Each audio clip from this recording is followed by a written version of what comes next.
ব্রণের দাগ, ব্রণ থেকে রক্ত পড়ে, পুষ পড়ে, প্রচুর ব্যথা করে। আমার কাছে এসে বলছে, ভাই আমি তো বিভিন্ন জায়গায় গেছি, কিন্তু আসলে যেখানেই যাই 2-3-4 দিনের জন্য ভালো দেখা যায়, এরপর আবার সে আমার ব্রণ হয়, ব্যথা হয়, পুষ পড়ে, রক্ত পড়ে। আচ্ছা আচ্ছা। প্রচুর ভালো ভালো জায়গায় গেছি, অনেক ভালো ভালো দামি লোকের সাথে দেখা হয়েছে, অনেক ওষুধপত্র খাইছি, কিন্তু আলটিমেটলি আমার কিছু হচ্ছে না। পরে আমি বললাম, আমি চ্যালেঞ্জ দিলাম, যান চ্যালেঞ্জ দিচ্ছেন? চ্যালেঞ্জ ব্রণ যাবেই? আমি চ্যালেঞ্জ দিছিল, লিখিত চ্যালেঞ্জ, হাই হাই হাই বন্ধুরা, বিলের মধ্যে চ্যালেঞ্জ লিখে দিছি। ডকুমেন্টে চ্যালেঞ্জ দিলেন? হ্যাঁ, ডকুমেন্টে চ্যালেঞ্জ, মৌখিক কোনো চ্যালেঞ্জ হবে। যাদের মুখে এ ধরনের ব্রণ আছে, যদি আপনারা রিমুভ করতে চান, কোথায় আসবেন? মালিবাগ টুইন্টার। ভাইয়া অনেক দূর থেকে, চিটাগং থেকে চলে আসছে।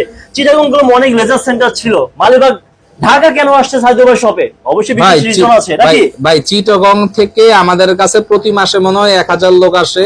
তার কারণ ওখানে অনেকেই লেজার সেন্টার দিছে, অনেকেই করতে আছে, সবই করতে আছে, কিন্তু কত লোক আশানুরূপ না, রেজাল্ট দিতে পারছে না। কেন বলেন?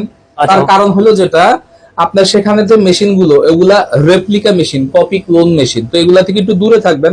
ওগুলা দেখতে আমার মেশিনের মতোই দেখতে, কিন্তু ওগুলা দিয়ে কাজ হয় না। বাংলাদেশে অনেক ভালো ভালো লেজার সেন্টার আছে, আমি ছাড়াও, যাদের কাছে আপনারা যেতে পারেন। মুখরোচক কথায় পাদে ফা দিবেন না।